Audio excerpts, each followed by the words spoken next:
Coming up on Smart Tech Today, Matthew Cassinelli and I talk about the future of Jibo, that little adorable robot that has a future in the enterprise, a little bit like Google Glass. Plus, we talk about a bunch of stuff that's hit HomeKit, including some new and old cameras, some new options for light panels, and some changes coming to the Alexa app, as well as some new announcements from Amazon with its virtual assistant. All that and so much more on this week's episode of Smart Tech Today. Smart Tech Today is brought to you from TWiT's LastPass Studios. You're focused on security, but are your employees? Well, LastPass can ensure that they are by making access and authentication seamless, whether they're working in the office or remote. Visit lastpass.com/twit to learn more. Podcasts you love. From people you trust. This is TWiT.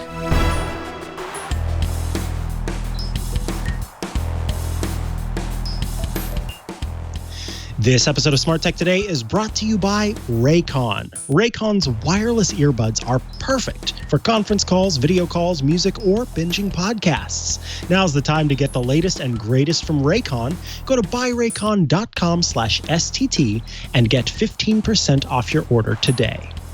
Welcome back to Smart Tech Today, the show where we explain the exciting, the dynamic, and the sometimes confusing subject that is the Internet of Things. I am Mikah Sargent. And I am Matthew Cassinelli. Hello, Mikah. How are you doing? Hello. I'm doing well. I'm doing well. How about you? I'm doing good. We will reveal more in our project later, but I got to sit outside in the sun today, and that felt really nice. So, yeah, I don't know about you, but somehow there's automation involved. So, I turn into a bit of a plant anytime I'm out in the sun. I just feel so energized by it. It's just soaking in those sunbeams feels so nice. Let's talk about something that doesn't feel so nice. And you put in the notes, let's not talk about it, but let's talk about it just to keep people updated.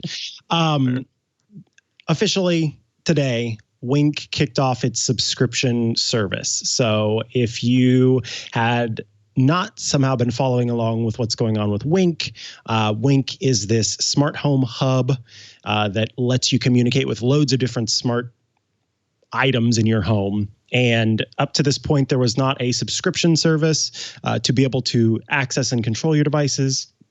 But Wink said, hey, we're running out of money and we want to keep doing this thing. So we're going to need to have you pay $4.99 a month to use our service. And that is what went into effect today. The company delayed it a bunch of times. And finally, they said, okay, look, we keep delaying it, but we really just have to do it this time. And so they are really doing it this time for real, actually. So yeah, there's that. Now you know about the Wink Hub. And if you out there are listening to this and you use a Wink Hub in your system, let us know. Send an email, stt@twit.tv. Let us know. And if you've got like a serious setup going on that's based around your Wink Hub, I'm just going to say it. We might bring you on to have a conversation with you about it. Because I don't know about you, but I'm curious. I want to know the people out there who actually do use the Wink Hub.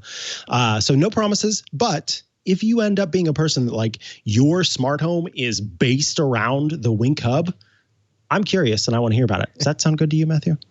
Sure. Cool. Yeah, I don't know. We don't really have anything else to say about Wink. It's just people should know that today is the day that it starts. Yeah, for sure. I thought it was a nice Stacy on IoT, who does the other kind of Internet of Things, probably the original one podcast. Yeah. She had co-host just a good of article. This Week in Google here on TWiT. Yeah. Oh yeah, nice.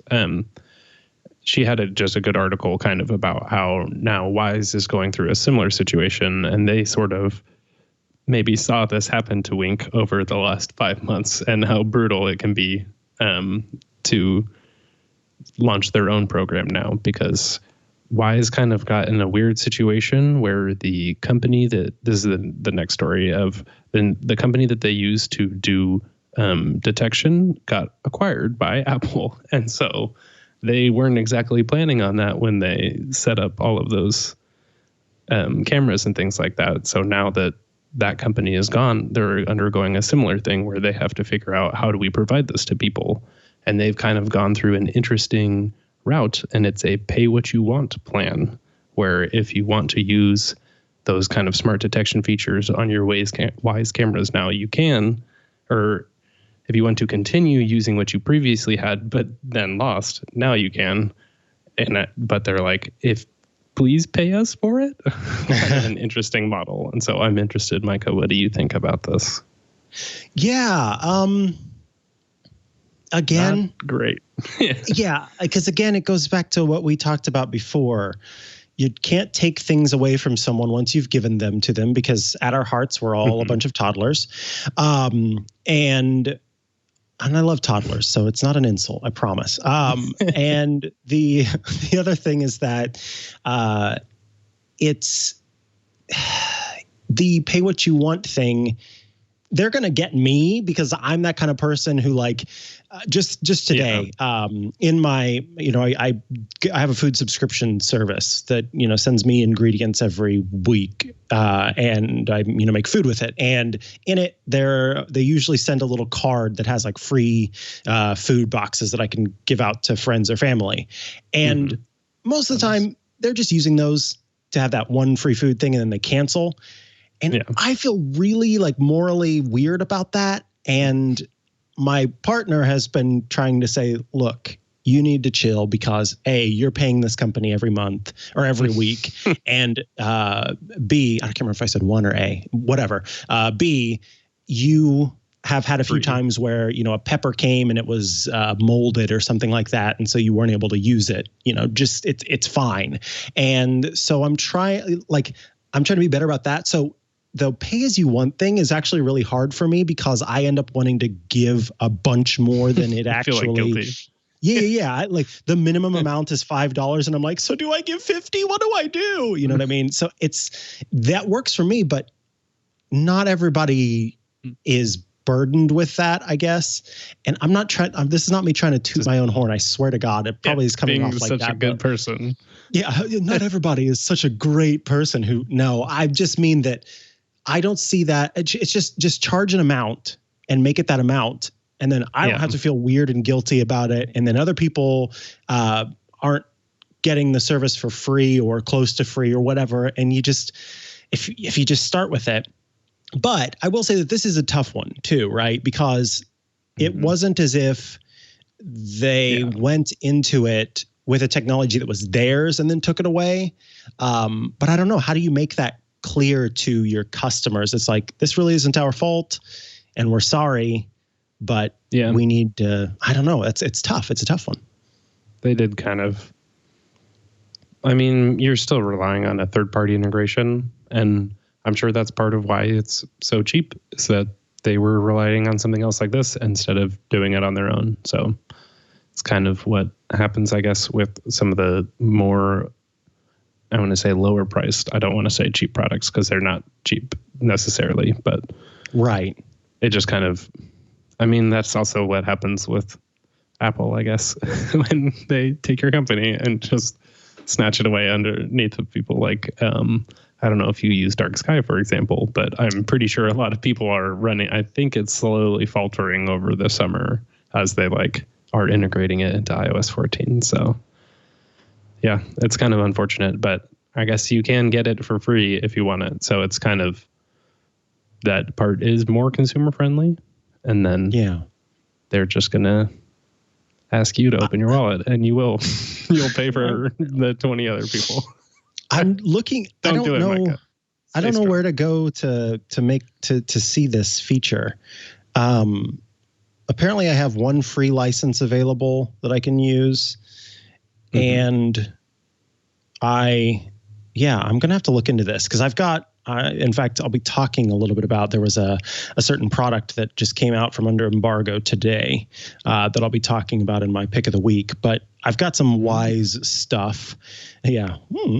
And so I'm curious to see that feature specifically, this pay what you want kind of thing. So we'll have to see about that. I mean, I was just surprised, especially, I'm curious if it's just as good as the old one, because it was like person detection and things like that. And that is just, I have been eyeing cameras like this. So I saw that news, and the first headline was just like, they lost their stuff. And I was like, oh man, that's not good. Yeah. That kind of takes away from the product. So I guess that is, if you go for the affordable thing, that they might lose some sort of, I mean, the too affordable thing, like suspiciously affordable sometimes.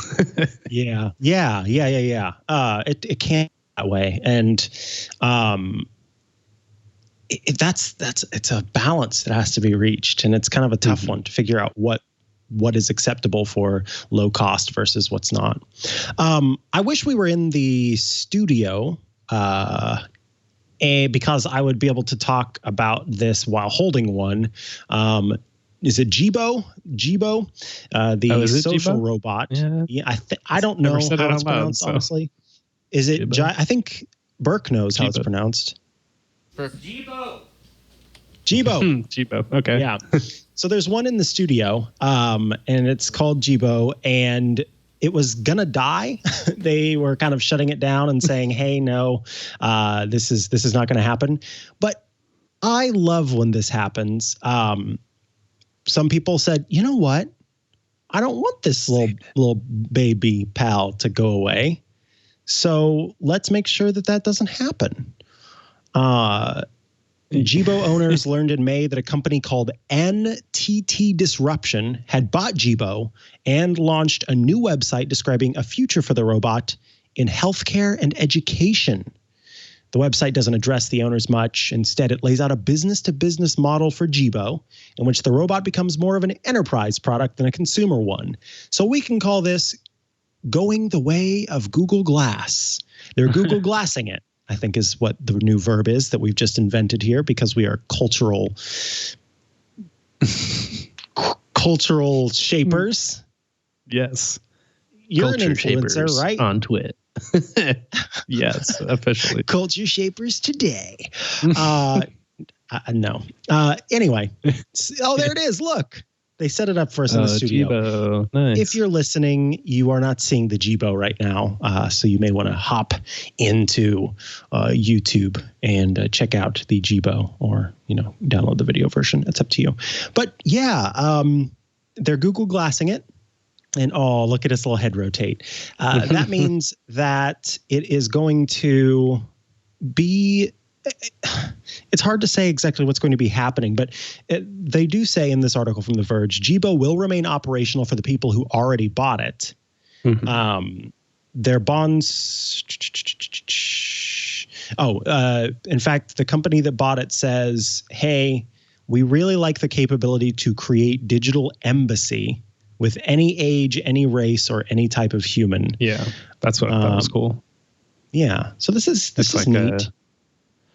It works across ages, and they're saying education, children's hospitals, veterans, or elderly people. It's like that's probably the main target market already, but they're going to kind of do it from the enterprise version as opposed to the individual people taking care of it.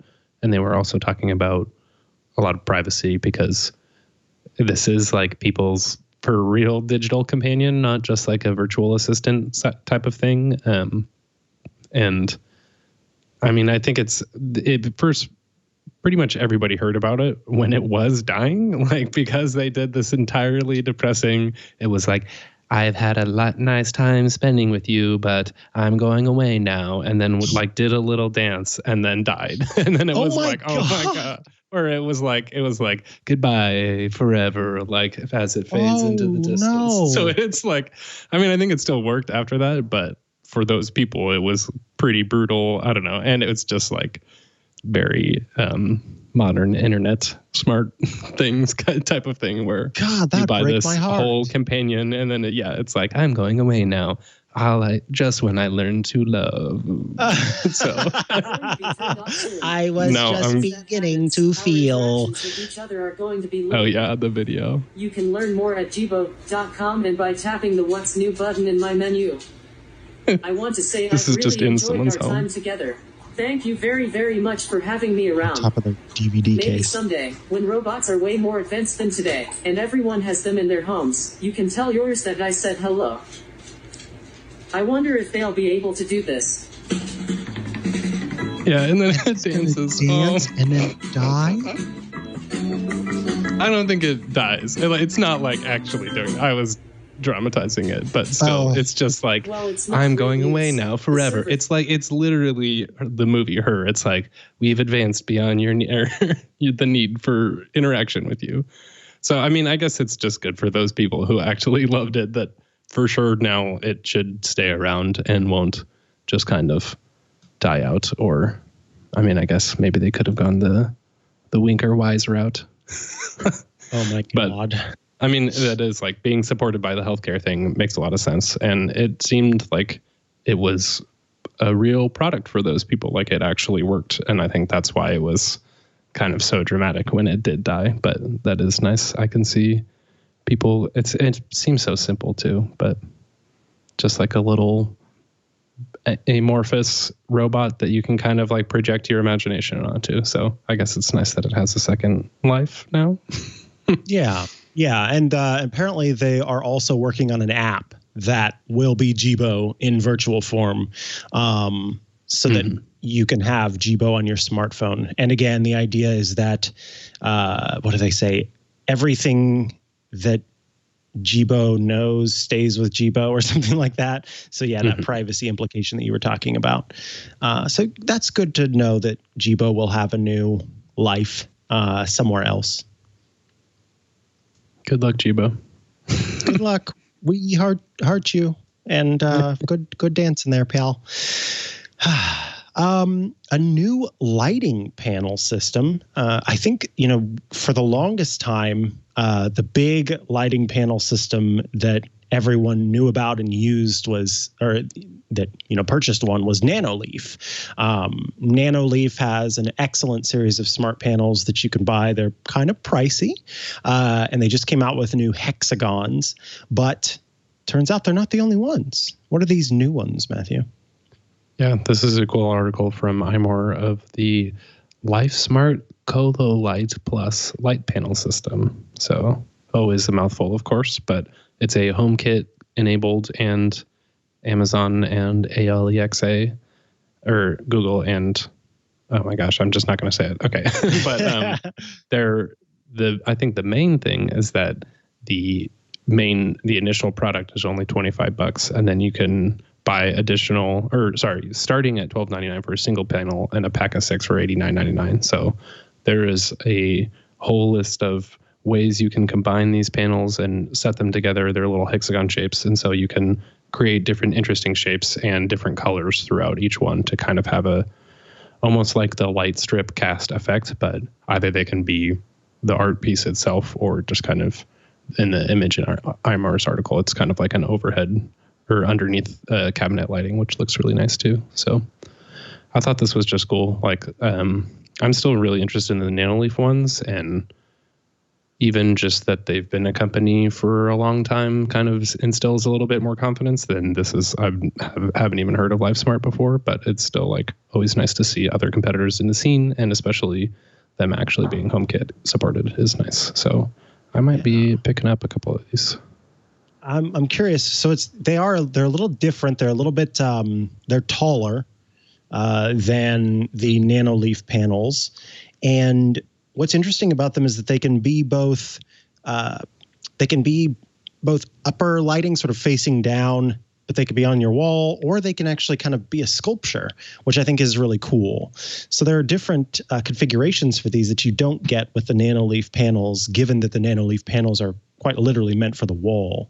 So I think depending on how thick these are, panel might be a misleading word for what these are, simply because they're awfully thick, I guess. And when I think of panel, I think of a thin thing that you stick on something versus these, which are a little bit thicker.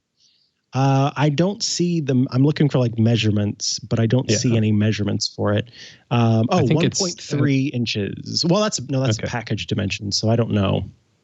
It's 3 inches wide, and based on the image, it doesn't look. It's like a third of that, so probably about an inch. So that does make sense. They're kind of chunky, probably more like putting a piece of art on the wall as opposed to like a thinner thing. Yeah, where it's sort of meant to be part of the wall. Like I said, I think this is a great idea, especially to have like a little sculpture piece that you can have that changes color. And it feels very, I could see some streamers definitely using these, game streamers with this in the background in their darkened rooms with their cool lighting in the background. That's what they do, right? I think I said this when I was talking about the LifeX ones, but I've been enjoying the ability to like set the environment around me, because it does. I've been also re-listening to the book Atomic Habits, and a lot of it is about how your environment affects how you live every single day. And every time I like turn on my fancy colored light strip and start the lights shifting around and things like that, I totally do. It's like, okay, now it's time to work. And that's been working for me. So even though I was like, oh man, I actually like RGB now. Like I get it in a way that I was a hater like you before. So I even swiveled in my chair as I said that, because I was nervous about calling you a hater, but you've killed me. You were hating a bit, so I was being a bit of a hater. I just wasn't prepared to be called out for it. Oh, Lord help us. Got to keep you honest. Okay. I'm all right. I'm good. No, I kid. So let's talk about this now. What is this? It's about HomeKit Secure Video. I have noticed an increase in the number of cameras that support HomeKit's platform. And iMore has helpfully put together a list of all of the HomeKit Secure Video cameras. What I like about this is you can actually go to Apple's website, and Apple has a page that shows you what works with HomeKit accessories, but that page does not have pricing. And so you don't get to see, I'm trying to find it here. You don't get to see what actually realistically how much what the prices are. Yeah, exactly. And which ones are available and things like that. This page does a good job of showing you, hey, here's what's out there, and gives you a little bit of information about them, because I've seen the Yuffie Cam 2 and the Yuffie Cam 2C and the different kinds of versions, but I didn't know necessarily the difference between them. And so being able to see that information here is really nice. Just like the Yuffie Cam 2 and 2K Pro, the 2C camera keeps it wire-free with a built-in rechargeable battery, but comes in a smaller form factor. Camera also includes an integrated spotlight, which adds the ability to view in color at night. Spotlight does come with a cost, though, as it only gets 6 months of battery life between charges, and seems to be far less expensive than the other two. So this is really great to be able to see the different versions. And I had just talked about the Yuffie Cam Indoor Cam Pan 2K on Clockwise last week. That is a new camera from Yuffie that does the pan and scan stuff. You can pan left, right, up, down with it, and it works with HomeKit. I'm really impressed with what Yuffie's been doing, because $50, $40, up to $350, but starting at that low cost and going up from there, that's incredible. And given that it is Apple HomeKit, that HomeKit Secure Video, I feel comfortable purchasing these products and knowing that this is video that's just going to be available locally on my own network, and that it's not going to go out into the world anywhere. So you get the benefit of the trust from having HomeKit Secure Video with the inexpensive prices that Yuffie can provide. And I've been really impressed with what they've got here. So it's pretty neat. Yeah, it's good to keep an eye on, especially as they'll just be more and more rolling out over time. And I do just appreciate the author, Christopher Close, is like all up in HomeKit stuff. So I always get some good tips there. So check these ones out, because I definitely, it's just hard to find this type of information. And like you said, the different places you can buy it and price comparisons. It's like on average, you're going to spend $150 to $200, but unless you go the budget friendly version. So it's interesting. There is all the way up to 730 if you're in Europe. So there's a lot there. Yeah. I like the idea of being able to equip my home without having to spend $1 trillion with cameras if I wanted to. Let's talk about the Arlo Pro 3 Floodlight camera. This is kind of a beautiful device that if I saw outside of someone's home, I would just be immediately intimidated anyway, even before the floodlight came on. And it is a floodlight camera. So it's basically a big panel, and it's got lights on either side with the camera in the middle. It's 2K video. It's HDR, apparently, and then provides night vision and everything that you need to be able to sort of keep an eye on what's going on outside. Yeah, this is quite nice. And you can get a version that has a solar panel. You can get a version that includes another Arlo camera with it, and a charging cable. So if you wanted to, keep a way to charge it even whenever it's, without having to pull it down every once in a while, you could do that. And also it's nice that it is a direct to Wi-Fi thing. So there's no hub or anything like that. So pretty bright camera. Pretty bright floodlight. It's 2,000 lumens of brightness, but if you use the charging cable, then it's 3,000 lumens of brightness. That's quite a few lumens there. So yeah, I think this is a really nice video security system that comes from Arlo. Arlo makes high quality cameras, and this is another addition to it that I'm really impressed with. Yeah, this is nice. I'm very interested. I like all these types of.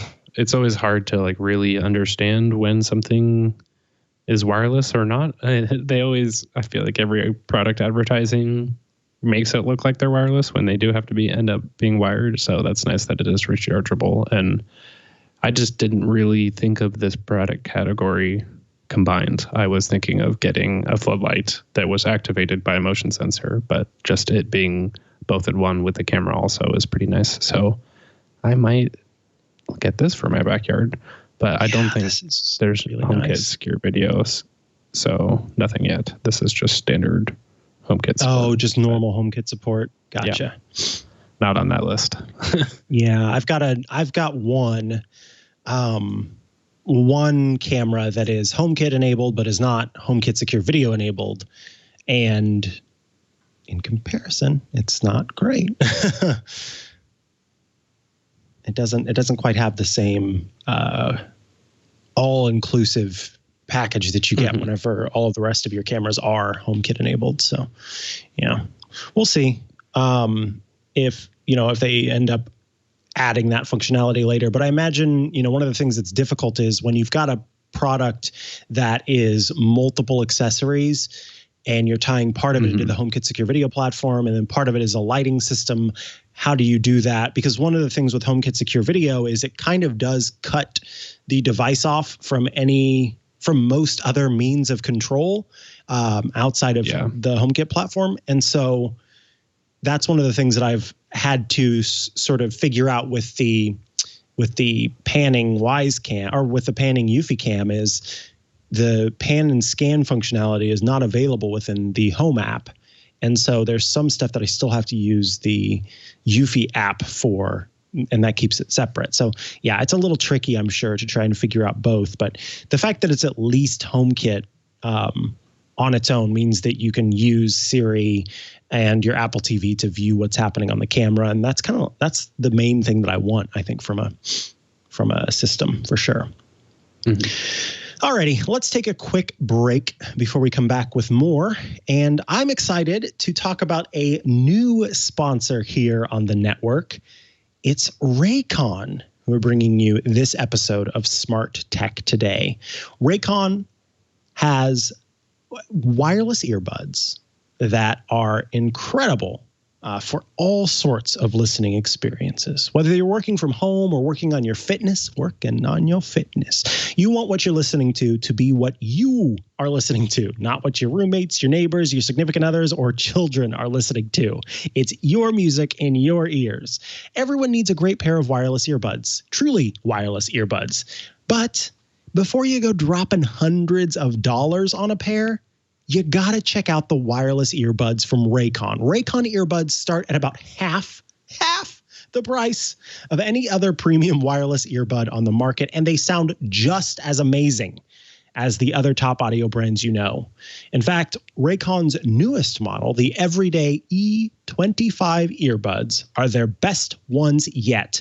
You get 6 hours of playtime, seamless Bluetooth pairing, better bass, and a compact design that gives you a nice noise isolating fit. That's perhaps the best part about Raycons, is that really nice isolating fit that you get. They're so small and they perfectly fit inside your ear, and you can just click those in there, and that seal means that you get that isolating sound that you want to make sure that you're not hearing everything else around you. It's just you, your Raycons, and your ear canal. It's perfect. Raycon's wireless earbuds are so comfortable that they're perfect for conference calls or for binging podcasts. And in fact, one of the coolest things is that there are multiple ear tips. It's not just that typical, you get a small, a medium, and a large. You get a bunch of different sizes so that you can find the ones that fit perfectly for you.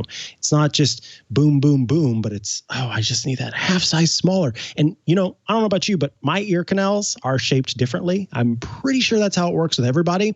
So you might have one that's a extra small and one that's a small, or one that's a large and one that's a medium. And being able to switch out those ear tips to have all those different options available, it's perfect. It's fantastic. Unlike some of the other options out there, Raycon earbuds are stylish, they're discreet, and you don't have to worry about dangling wires or stems to distract you during your video calls. The company was co-founded by Ray J and celebrities like, I don't know if you heard of them, Snoop Dogg, Brandy, okay. And they are obsessed with their Raycons. You out there can pick up a pair and see what the hype is all about. I really do dig these Raycon earbuds. The above everything else, it's just you get this little nugget, and you pop that open, and there are these tiny little earpieces in there. You slip them in your ears, they fit perfectly, and they're so small and discreet, and yet they're putting this really high quality sound into your ears at the same time. So lightweight, easy to charge, they sound great, and for folks who like a little bit more bass, they're especially great. So I think that's what's fantastic about them. Plus, like I said, I was really impressed with the multiple sizes of tips, because that's one of the things I always have to do anytime I get any new headphones, any new earbuds, is I've got to go online and buy some ear tips, because the ones that come in the box don't seem to fit me how I'd like them to. With these, you get so many different options to try. Yeah, you can even see there, if you're looking at the screen, they've got, extra small, small, medium, large, and extra large sizes. So you can find the perfect fit for you. Now's the time to get the latest and greatest from Raycon. Get 15% off your order at buyraycon.com/STT. That's buyraycon.com/STT for 15% off Raycon wireless earbuds. buyraycon.com/STT. Our thanks to Raycon for sponsoring this week's episode of Smart Tech Today. And hey, go support a Black-owned business. We do appreciate that. All righty, let's talk about Amazon. Amazon apparently had an event, and I didn't know that. You didn't know that. I don't think many people knew about this, but Amazon is creating a new ALEXA app, and that means that you're going to get just kind of controls that are customized to you. So depending on what you use within the Amazon app, or rather the ALEXA app, it will show you kind of what you want to do on the screen immediately. Right now, it's more about suggestions and, hey, maybe you want to try this, or, hey, you want to see how to get to this. But they're going to a place where it's going to show you those things that you do all the time anyway, and kind of make it easier for you to get to those tools and features. So I think this is going to be a good change for sure to the ALEXA app. Agreed. This is absolutely necessary. Like, I don't know if you've ever used the app, but it's dreadful. And I think it takes like 15 taps to ever find anything that I want. Even just it's like, where are my devices? I don't understand it. They're not exactly well versed in iOS app design, I would say. So, I mean, it's cross-platform even still, never been super functional. And there's even more that we'll talk about from the event too that links back into this. So it's pretty interesting. Like they're kind of, it feels like almost a big reset button, but also moving forward with stuff. And their event was a developer-focused event, so I was thinking about the same thing too of like, I mean, obviously we're a little bit more Apple biased, but even then I was Googling for it and could barely find 5 articles that were covering the event. So they were pretty quiet. And also even, I wouldn't say that there's exactly a huge swath of people who solely identify as voice developers. So it is kind of like there's not a strong audience of Amazon developer. Like those people are developers of something else who also develop for voice. So it makes sense that it's not exactly, people aren't ranting and raving about the latest ALEXA developer that updates right now. But it will turn into cool consumer stuff. So I think why it's worth talking about now, because we'll be seeing some interesting stuff soon. For sure. Then let's talk about what happened at the ALEXA event, which is meant to focus on kind of the assistant itself and what updates are coming to that system, including conversations, which is supposed to provide some kind of interactions that are a little bit scripted, but also provide a way to kind of be chatty and conversational with ALEXA instead of it being so, I say that perfect thing to you and then you respond back to me how I want it. It makes you feel less like you've got to say the right thing and more like you can just have a conversation with the device, which I think is what it wants, what Amazon wants in the end anyway, is what it's trying to go for. So I mean, I'm excited about some of this stuff, but you took some notes on the event and got to see some cool stuff that's being worked on. What's some stuff that's got you excited? Sure. Along with that part, I think at least for developers, you had to map out an entire storyboard, like you said, of every single thing that somebody could possibly say and all the iterations of, I don't know, just my brain is going to like shortcut versus shortcuts and all of that. So I think that's going to be a lot smarter now for developers themselves of not having to put that much in. And Amazon also kind of broke this into a second portion that they were calling the name-free interaction toolkit. Toolkit, where instead of saying like every single time I have to say open TripAdvisor to plan my trips, you can just say plan my trip, and based off of your frequent interactions with the app or your some sort of recent usage, it can automatically suggest that to you, or it can pick for you and then go with it. So Stacy on IoT was also asked them for more detail, and they were saying like it will be based off of your interaction, not just like pay whoever pays the most or something like that. I will get back in general to the whole privacy aspect of some of these things that are coming to, but in terms of just pure features, I think the experience will just be a lot less robotic, ironically, since we're talking to the little robots. But some more developer things, I think they're really leaning in to the displays. I said it. I get one per. It's an entire event about it, so it's hard to not process that. But the APL, the presentation language for her, lets people like choose to have sound effects or interactions on screen, and even just little things like being able to go back in a step on the screen and stuff like that you couldn't do before. So now that will be a lot better. Some of the stuff, and a web API for games, so developers can kind of have those interactions through the voice and the screen at the same time. So that actually does sound pretty fun. Like once people integrate this, you could have some more rich multimedia experiences, not just voice. It can then be, what do you call display tech?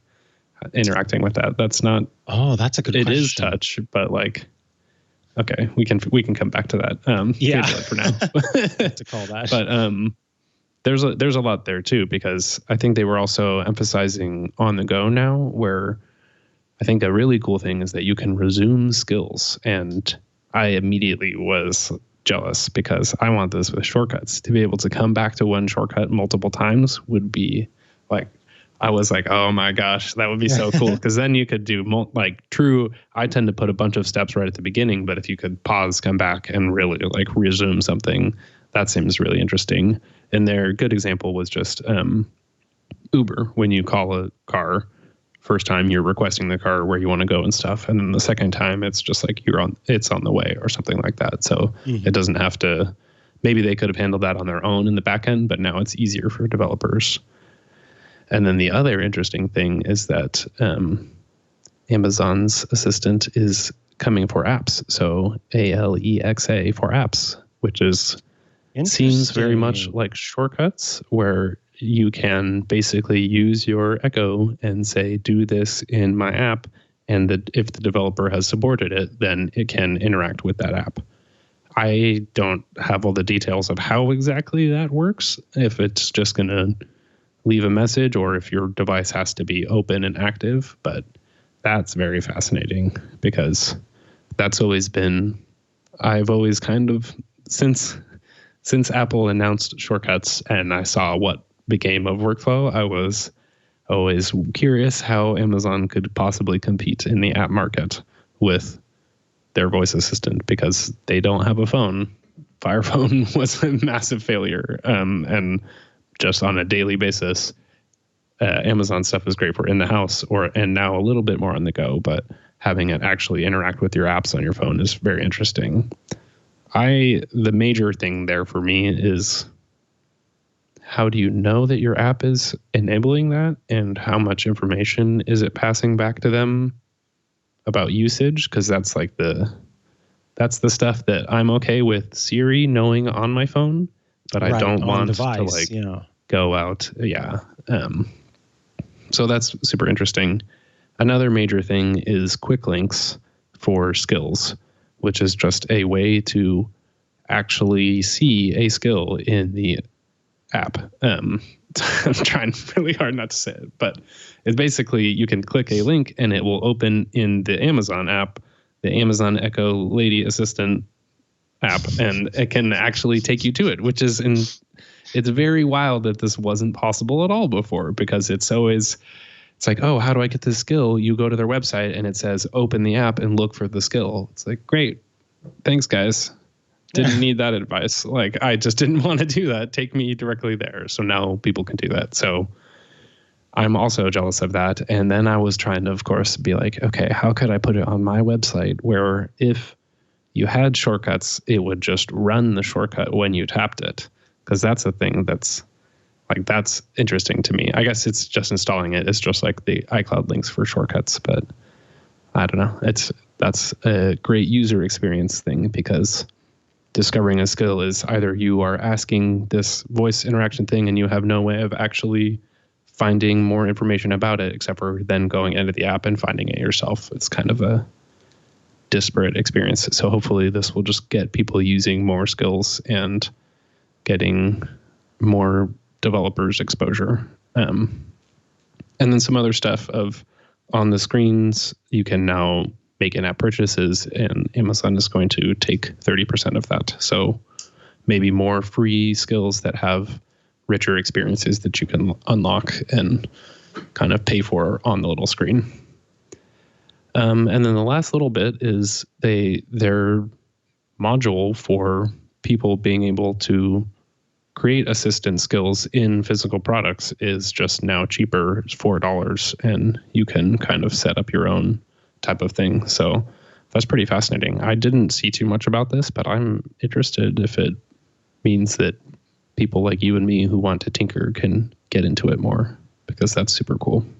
I was always very fascinated with the dash buttons, because a lot of people immediately hacked those and turned them into little IoT buttons. And I just recently put new batteries back in my little Hue button, and I want to get it set up with some new fancy automations. So that kind of stuff is always fun too. So there's tons here, and it is. I almost entirely missed it. It was pretty low key. Maybe they'll do a more consumer event where they have examples of developers integrating this stuff later on. So that might make where more they'll sense, announce, a new twerking bear and a new microwave and things like that. The bear is the example of the little physical Wi-Fi module that you can get. So maybe they'll be even cheaper bears, a smaller bear now. Who knows? The Micro wonders bear. of technology. Micro twerk. Yeah.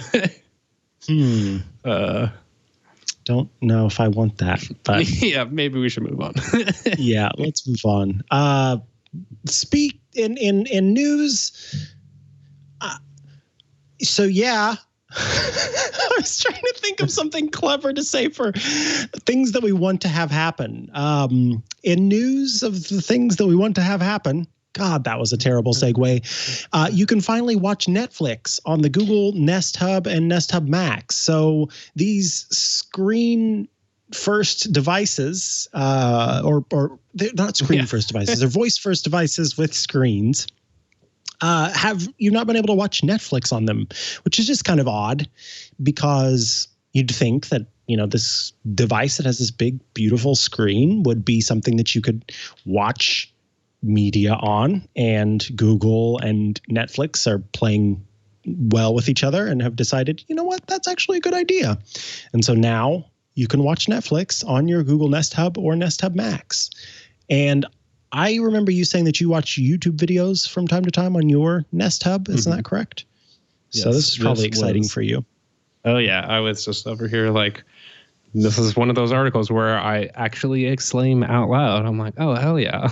Excuse me. But yeah, this was my main disappointment when I first bought this product, and now I can use it, and I might buy another one just for this because these are great in the kitchen, and I have one actually right over behind me on my little side table in my office, and now I want to watch Netflix on it in both places, and that might lead me to maybe get the Max and put it on my little monitor stand here on my desk for video calls and watching YouTube videos and maybe some TV while I work, because I have noticed lately, especially when all time is the same and every day is the same and nothing ever changes inside your home, it's like I do end up working later or something, or it's just nice occasionally to put on a TV show when I don't feel like watching or I don't feel like working, and then just kind of do some stuff and maybe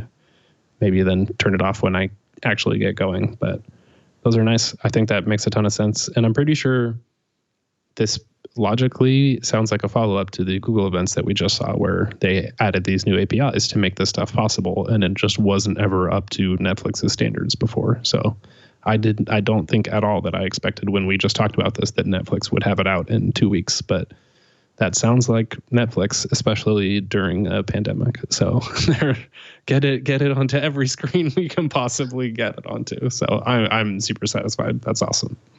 Yeah. Then Google Maps, like Apple Maps, has added biking features, so you can know where to go with your bike, which is good.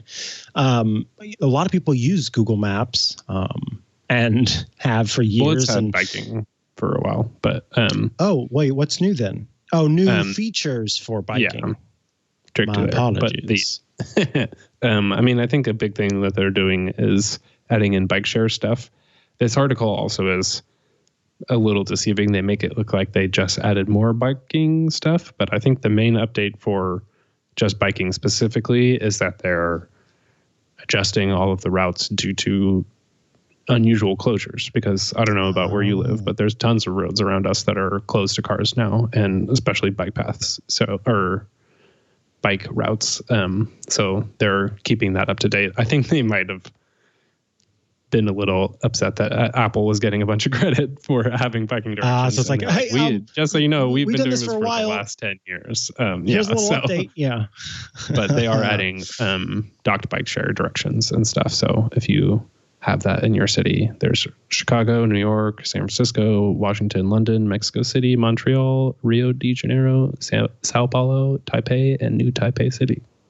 So yeah, pretty neat. Just again, I think a major thing actually is that the interesting tidbit is that since February, Google Maps requests for cycling directions have jumped 69%. So tons and tons of people are out there biking. And I actually just pumped up my bike tires this weekend in anticipation of one day feeling comfortable enough to leave the house and go biking. But wait, what percentage? We'll see about that. 69%.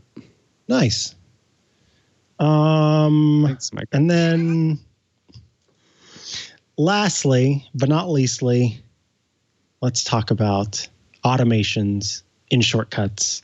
Actually, before we do that, before we do that, I'm going to talk about one that I just added this morning. Very fun. So there is a medicine that I take. It's an as-needed medication.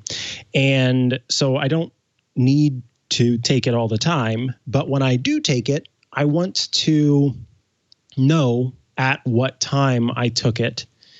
And I used to just sort of keep it in my head, but there are more important things for my brain to be doing, more important things for my brain to be processing than holding on to these bits of information that it doesn't need to hold on to. So what I did was I decided, because there are plenty of ways I could have gone about this, and I could have, set up a Pages document and spreadsheet and put them into the spreadsheet, or notes or calendar or whatever. But I like to KISS, keep it simple, stupid.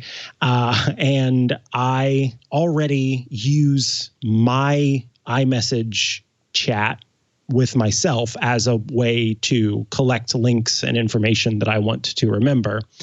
And so I set up a personal automation in Shortcuts where when this NFC is detected, it takes the current date and the current time and then the dosage of the medicine, and it just sends me a text message. And it says, hey, you took this on this date at this time. And so that way, when inevitably I forget, what time I took it, I can go back in my, message conversation and say, oh, okay, cool. So I should or should not have it again, or, I'm good because I took it earlier than the day. Because again, it's an as needed. So it's not as if it's an always kind of thing where I use the Do app for that kind of medication. But yeah, this was a simple way for me to keep that in my head, or not have to keep that in my head, but keep it without me having to keep it in my head. And so I think personal automations are a lot of fun, and it's a different type of automation than I think that people are used to whenever they think about automations. And I've got another one that is, there's an NFC sticker underneath my desk at TWiT, and what I wanted it to do was use it as a way to quickly turn on Do Not Disturb for a certain period of time, right as I was about to go from my desk into the studio. Because I would come into work, I would be at my desk preparing for a show, and then I would walk from my desk to the studio, so I could just tap my phone down really quick. It would set up Do Not Disturb for a predetermined amount of time, and then I'd walk in the studio, Do Not Disturb would be on, it would turn off afterward. Of course, I don't use that one right now because I'm at home, but yeah, that one was set up too. So I think these are a lot of fun. And Joseph Keller, fantastic former colleague of mine, he's awesome, and he's written an article over on iMore, my favorite new automations in Shortcuts in iOS 14. When I first saw this headline, I thought it might have been Matthew Cassinelli.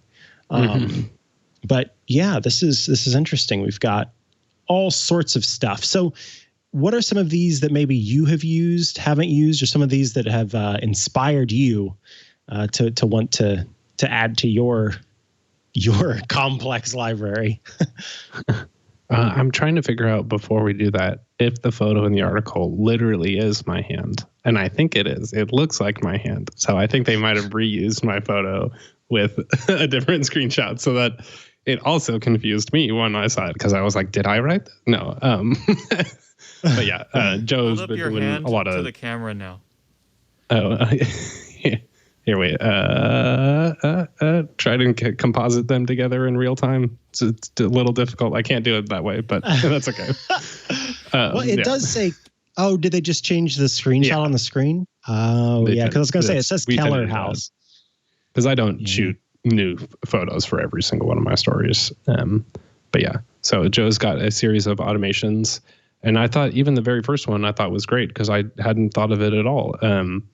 Now there's a low power mode or a battery automation toggle, but the way that he did it was he basically set his own level for low power mode to turn on. So you can just set when my battery level falls below a certain percentage, do something. My brain was like, there's already one for low power mode. Why would you do that? This lets you set it to if maybe it only reaches 30% before it turns on low power mode. And then the action is just turn on low power mode. So I thought that was pretty clever. I've been having sorry, battery can you explain that again? Yeah. So Sure. what is different with this than just using low power mode?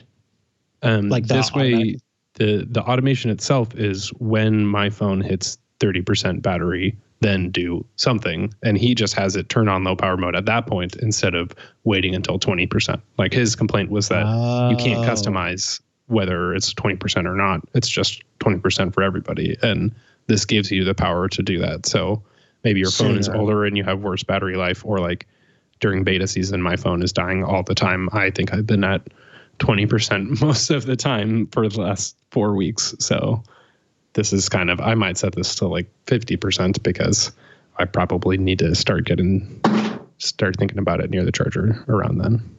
Gotcha. Okay, cool. The other one that he has is just changing your watch face. So this is a new action. We mentioned it before that you can have set your watch face to one of the different faces that you have. And he has it set at 7:15 a.m., turns it to his favorite modular compact one for starting runs. What is kind of funny, I'm curious if he knows that you can do when I start a workout, change my watch face. So it could actually change directly. But I mean, also beforehand, and if you want to get prepared and things like that, you can have it set ahead of time. So that always makes sense. All of these will always be custom to you, but I think what's cool is there's just unlimited ways that people could use it.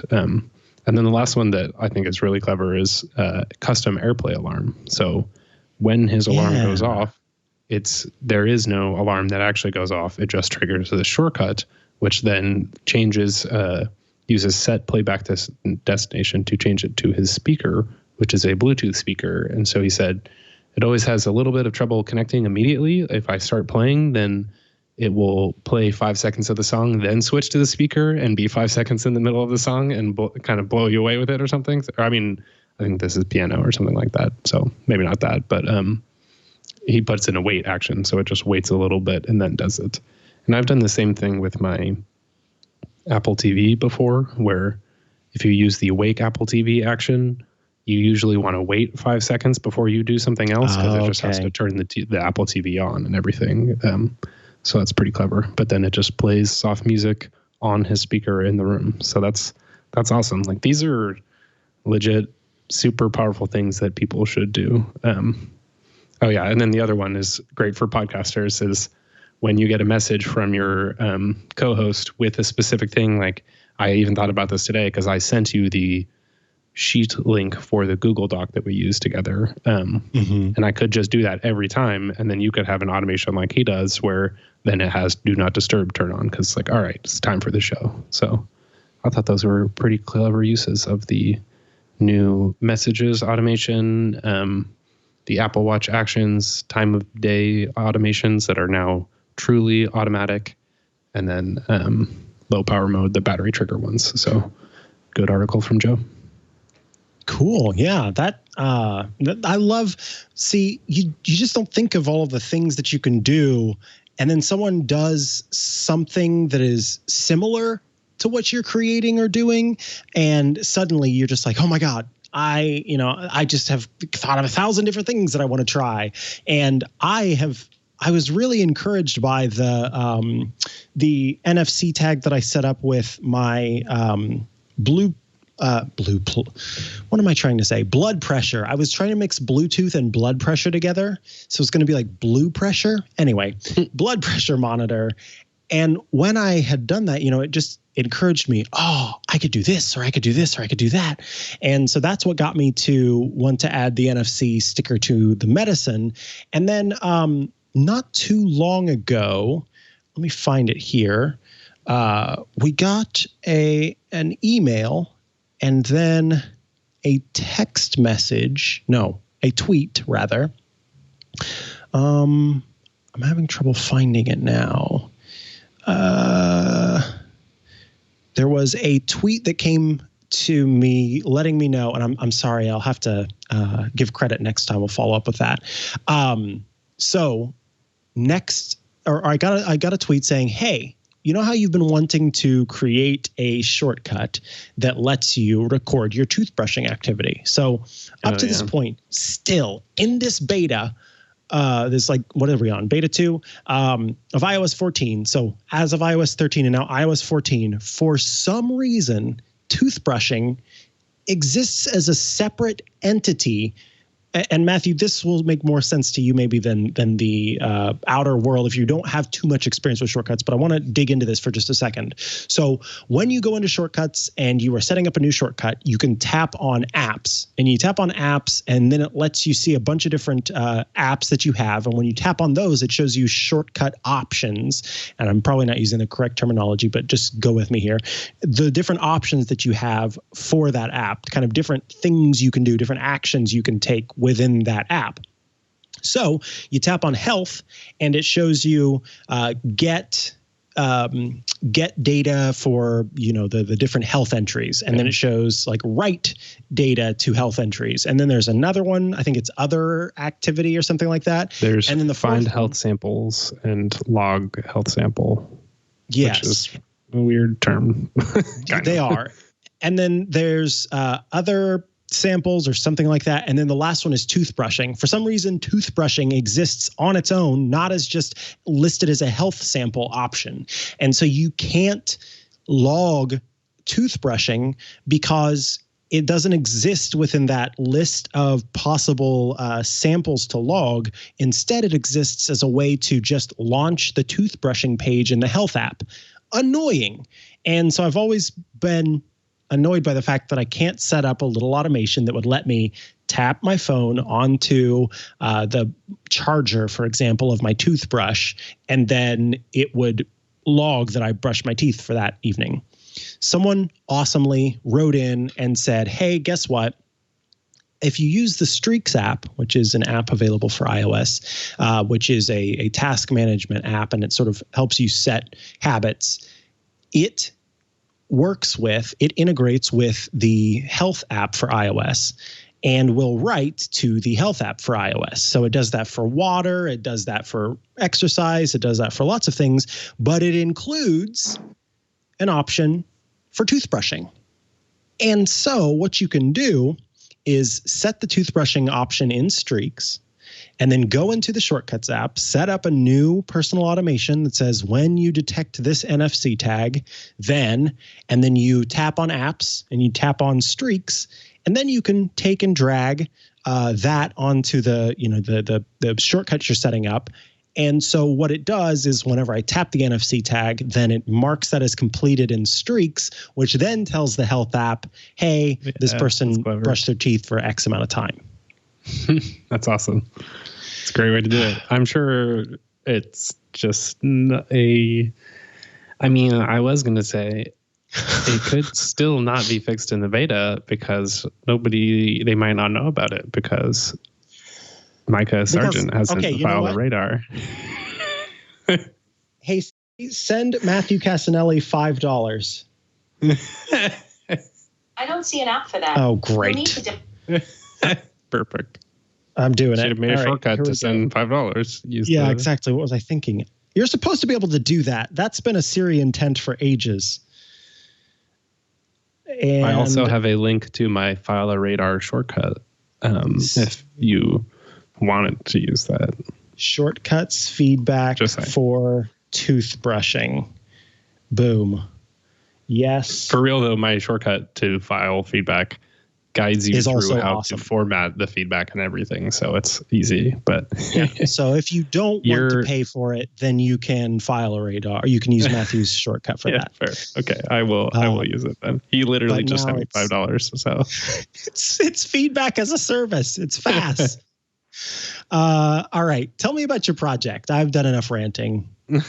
Sure. Oh, and I expect proof. I expect proof of my purchase, please. And thank you. I could do it right now if it would take a couple seconds, but No, let's go ahead and let's finish the show first. Sure thing. Yeah.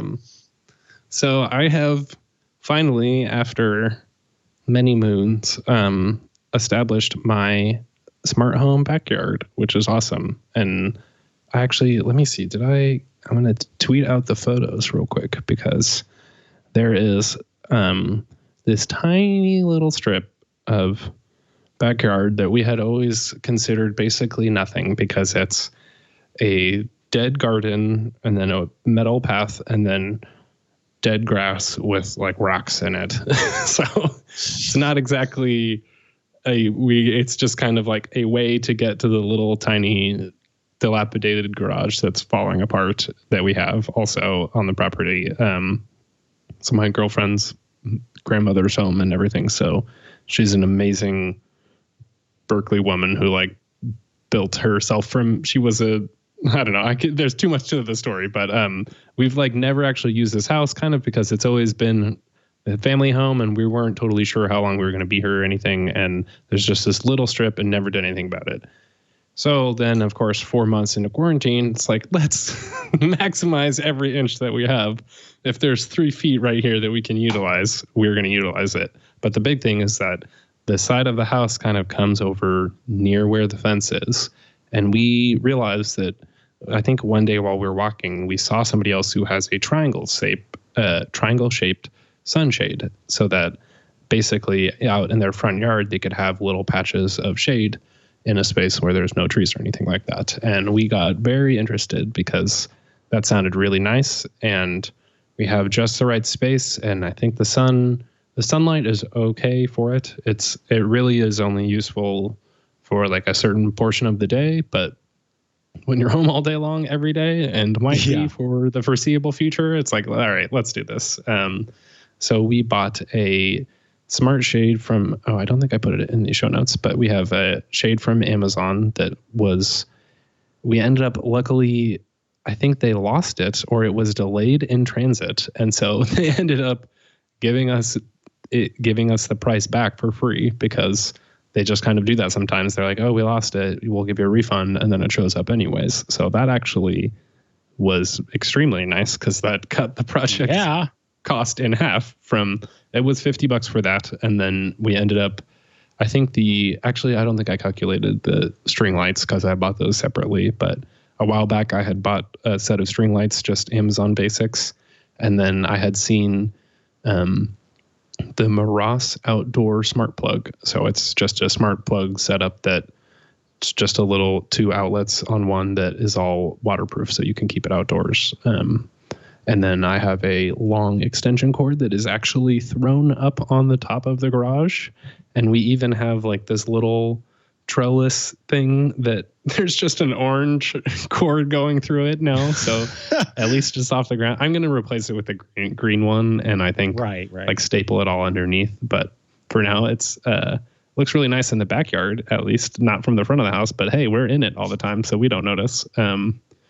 I haven't emphasized how not great it looks to my girlfriend sometimes, and that's just like, we'll deal with it. But then we basically got a set of eye hooks, either ones that went through the fence post itself. I took a drill and drilled the holes. We gotta love American measurement sizes of like 3/16 or 8 32nd 7-inch. Oh my gosh, just figuring, and also, of course, I did a Home Depot pickup for some of the parts, and I showed up, and half of them are right, and the other half are like miniature versions that I didn't realize online were like 1 inch long, not 10 inches or something like that. So that part, going to Home Depot and everything, was a little bit just, I think that's the first store I've been to in the last 4 months, but thankfully that place is huge. It's very airy, at least, and I was only in the front for a couple minutes. But then the fun little thing is what's called turnbuckles. So these are turnbuckles. Oh, I've been waiting to hear about turnbuckles. These are fascinating little hooks that basically, it's 2 separate hook ends that go into this piece of metal. And when you rotate the piece of metal in the center, it can either pull the hooks together or push them farther apart. So essentially, you can adjust the tension on something while it's already connected. Like a major thing with tarps is if they're in the wind, they just blow around if they're not taut and have a lot of tension in them. So these allow you to basically, I extended them as far as they could apart and then put it on the sides of the shades and then hooked it into all of the little eyelets that we had created on 2 rafters in the house and then 2 spots on the fence. And then you put those in at already what seems like too tight, like we could barely get it on, but then you take a screwdriver, stick it through the turnbuckle and rotate it, and it slowly brings the ends closer and closer together, so that it just tightens the entire shade and prevents it from flying around in the wind, which ends up having tons of torque and can like tear your fence down if it's really windy. So we will have to take this down during the winter, but basically it means with that. And then I went through and just took nails and hammered in the string lights and got that all wired along the garage and then into the smart plug light. And then the kicker was I have a Eve door sensor that we were using. We have a really weird house, and the bathroom is kind of behind like a second set of doors in the back, like the downstairs bathroom. And so I had the Eve door light on that, or the sensor on that. Never really used it much. It was kind of just like, did we leave it open at night?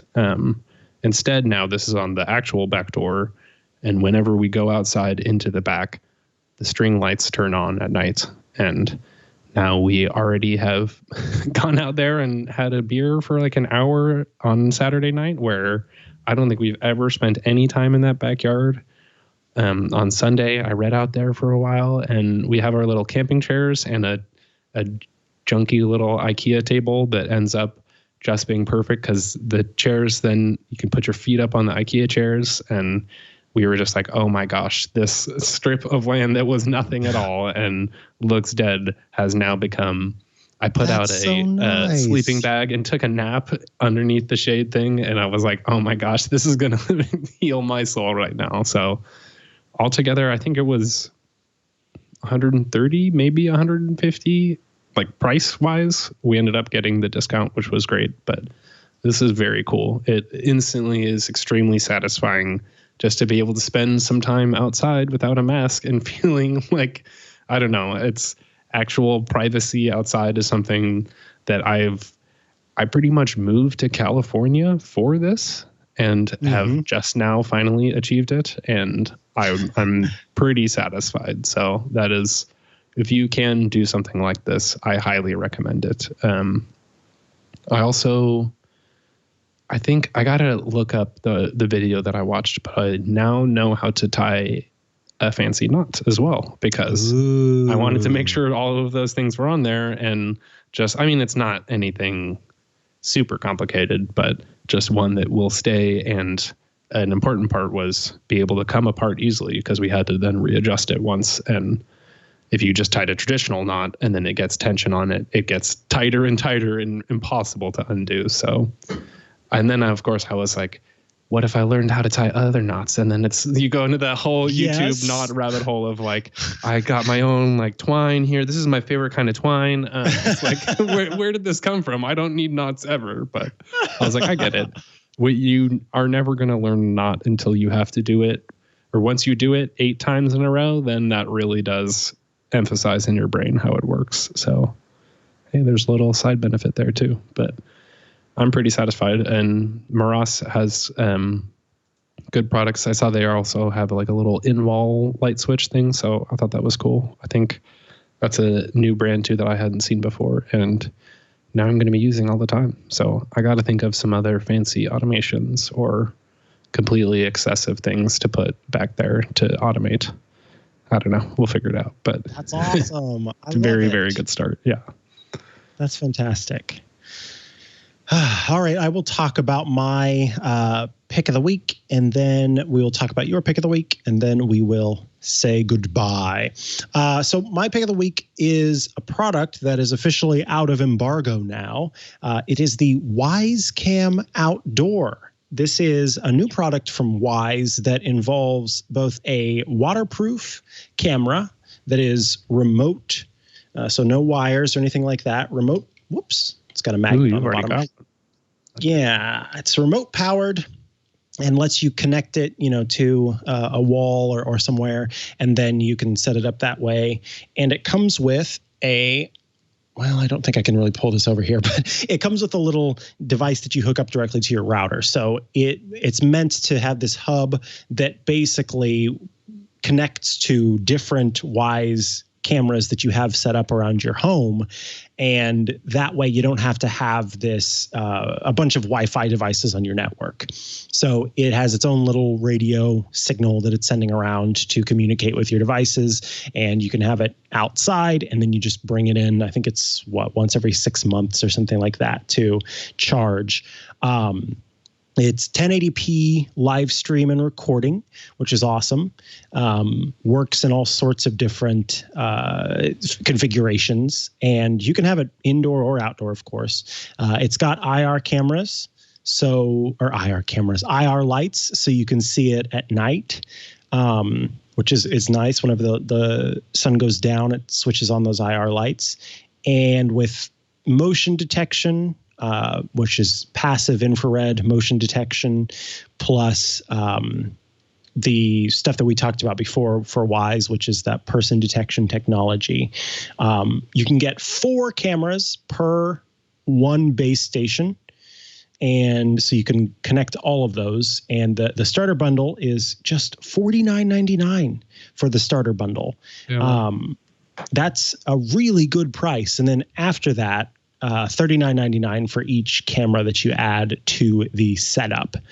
It's really, I'm really impressed with this device because, I was talking before about the Eve Cam feeling a little light and sort of just didn't have much substance to it. This does. This has this. I mean, if I was hit with this, it would hurt. Hurt quite a bit. It's strong. It has this nice sort of almost a satin touch kind of finish to it. It's got a little thread on the bottom if you did want to use. Well, I guess I probably shouldn't show all that because it's got the MAC address and stuff. It's got a thread on the bottom so that you could connect it to a regular camera tripod system. And then, like I said, it comes with this magnetic mount. So you fasten this onto a surface, and then you just magnetically put it on there, and the camera's ready to go. It's all sorts of configurations. You can put an SD card within the actual camera itself, which is nice. And then for recording. And then you can also put an SD cam or an SD card in the base station so that all of the cameras can sync to that base station and be able to, save the memory there. So put a big old whopping micro SD card in the base station, and then the cameras that are all set up around the place can just use that. And then what's nice is after you do primary setup, from that point on, you just hit the sync button on the base station and the sync button on any new camera that you add, and then it does all of the work for you. So there's not any, horrible pairing process that you have to do after that first time. And the pairing process wasn't that bad anyway, but it is nice that, you do it once and then it's pretty much super simple to do from that point on. I'm trying to think if there's anything else worth talking about with it. I've been impressed with the camera quality so far. It's got two-way audio, so you can use it to communicate. If it's going to be your sort of package checker type device, then you can communicate with your delivery person very easily. And given that it's wireless, that is quite nice because it means that you don't have to, you can kind of put it wherever you want it, as long as you can get it back down so that you can charge it, which I think is great. Oh, that's what I was going to say. It also has this interesting feature that is called travel mode. And with travel mode, you can set it up somewhere and it doesn't need a Wi-Fi connection. It doesn't need any online stuff. It just does offline video recording. So you can, if you're staying in a hotel or if you're going backpacking in the Rockies is their example, then, you might want to set it up in your hotel room. That way you don't need to connect to the hotel Wi-Fi or anything like that, but you can just check in later to see if, everything's how you expect it to be in your hotel room. And then setting it down somewhere where you can see squirrels feeding or, out in the wild blue yonder, seeing a deer go by or something. There are just multiple options with the offline video recording. So it can work kind of as a main system. And it doesn't just work with the Wyze Cam Outdoor itself, it also works with the base station. So you can have multiple cameras connected to that base station, all doing offline video recording. So you can set up a whole scene. It's very cool. I think I've never heard of that. Yeah, what do they call it? Travel mode. I've never really heard of that idea before. So that was a cool thing to see that they offered that as well. That's our ultimate vlogging, set up one in every corner, and then you just walk in. Because I'm interested. I do think I want to have a thing in the corner just because I do live streams, and I don't know, it would be kind of interesting sometimes. I'm all about that Truman Show life sometimes. I mean, except for I have the choice to turn them off, so that's a big part. But I think it's pretty interesting, and why stuff is so cheap.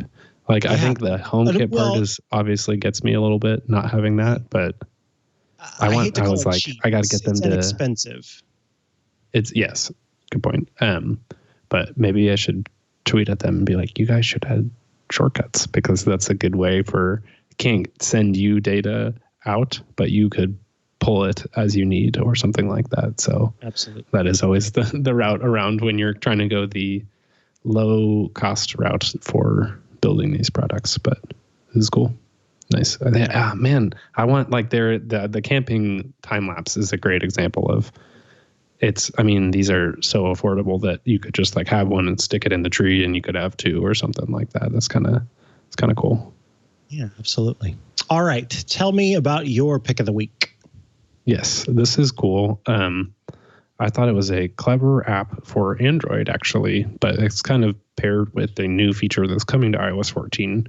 It's a generalized security feature of whenever some app on your device is using the camera, it can show a little indicator light. So iOS 14 is bringing this to iPhones just by default, just as a security thing. There's even been a story, who knows if it's a bug or not, but it's Instagram's camera is on while you're scrolling the feed or something like that. That's not fun. It probably plays into people's fears that Instagram is listening and watching to them as they're using the devices. But there's an app for the Google Play Store that enables the same thing. So it's called XS Dots, and you just install it, and it's a little sketchier, but this is just me probably coming from on iOS, you allow individual features access more information on your phone, but the way Android always does it is generally on install, you ask for permission, and just for this device this app asks for permission to look at all of your screens and look at everything that's going on in order to do this. So I think that's always a little bit weird, but functionally it does the same type of thing where once you enable it, then all of the other Android, this is something that Android uniquely could do with a third-party app as opposed to the OS, is anytime you use any other app, it will then show that green indicator dot. So sort of letting you know that this app is also using your information. And then you can also see a history of all of the apps that have been using your camera too. So the author of the article is saying like there's definitely like ads in the app because the guy is still trying to make money and things like that. So it's not always like a perfect experience there. But I thought this was just clever for pretty much everybody having this type of feature. Hopefully it does just come to Android OS, or is that a thing? Android?